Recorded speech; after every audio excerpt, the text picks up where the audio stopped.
Hi everyone, hope you're all well. My name is Louise Shanaher and I'm just begin by telling you a little bit about myself. So I'm a mindfulness teacher and trainer and author and children's therapist, but also I particularly focus on training people to be children's mindfulness teachers, and I'm the founder of Creative Mindfulness Kids, where I've trained thousands of people all over the world to share mindfulness and compassion practices with children.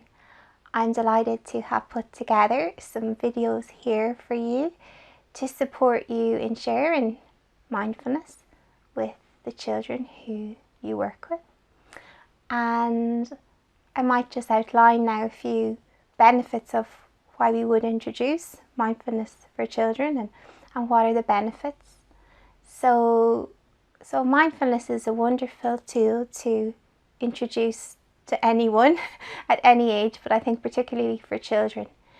It's almost like an inner toolkit or inner resource that we can give children, and they can use that then throughout their lives to help them cope and to help them respond to life, to the ups and downs in life, and to difficulties they may encounter. So I like to think of it as this inner toolkit or inner resource. And the great thing about mindfulness is that there's loads and loads of research that supports its use. The scientific literature on mindfulness has grown exponentially over the last 20 years or so. And we know that there's lots of scientifically proven benefits. So I just outline maybe a few of those benefits. So we know, and this is true for children as well. So we know that there's benefits for mental health. Mindfulness promotes positive mental health and well-being. It helps children cope with stress and manage difficult emotions, particularly maybe anxiety or anger. There's also lots of cognitive benefits. We often tell children to pay attention, but we don't always teach them how. And mindfulness is actually the training of our attention. So it can really help children with their attention and their focus and their concentration, their memory. And of course, this helps with their academic performance. There's lots of physical benefits. Mindfulness is really good for our physical health too, and also for positive relationships with others. So there's loads of benefits for all ages and for children, and it's great because there's so much science that supports the practice of mindfulness. So sometimes we hear of it as a buzzword, or we think of it as maybe something airy-fairy, but actually it's grounded in a lot of science. So that can give us a lot of trust in the practice and in sharing the practice for both ourselves and with children. So one of the most important things we need to remember when we begin to think about sharing mindfulness with children is to start considering our own practice.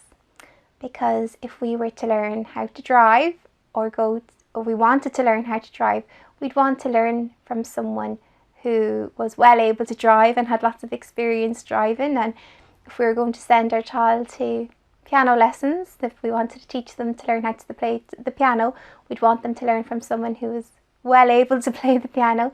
So it's exactly the same with mindfulness. We really need to have some embodied understanding of the practice before we start sharing it with children. And all the research supports this too. The research shows us that the more we have our own practice of mindfulness, the better the outcome for when we're sharing it with children. So that's the first piece of advice I give you.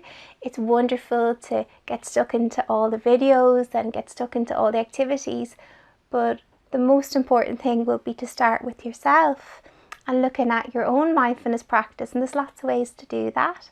There's loads of free resources, loads of videos available. I have lots of videos on my own website and YouTube channel, informal practices and formal practices, so we can practice informally by just being present as we go throughout the day, noticing what I'm doing as I'm doing it, and bringing our minds into the here and now, and remembering to be kind to ourselves as we go throughout the day. And then we can practice formally by practicing a longer meditation where we might close our eyes and give ourselves specific time to just practice mindfulness. So that might be maybe 5 minutes noticing our breath. It can even be a minute or 2 minutes, but giving some time each day for both an informal and formal practice of mindfulness is really, really important if we want to share the practices with children well. So just to say that to you. So I'm making this video in collaboration with the First 5 website and also Barnardo's.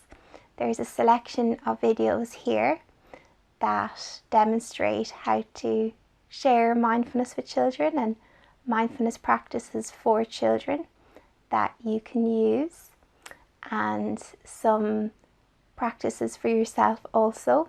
There's also a wonderful document, Mindfulness for Early Years, which has been put together by Barnardo's as well, which I would highly recommend to have a look through too. So there's lots of wonderful resources, and I wish you the very best of luck sharing these resources and bringing mindfulness into your own life and to the lives of the children who you're working with.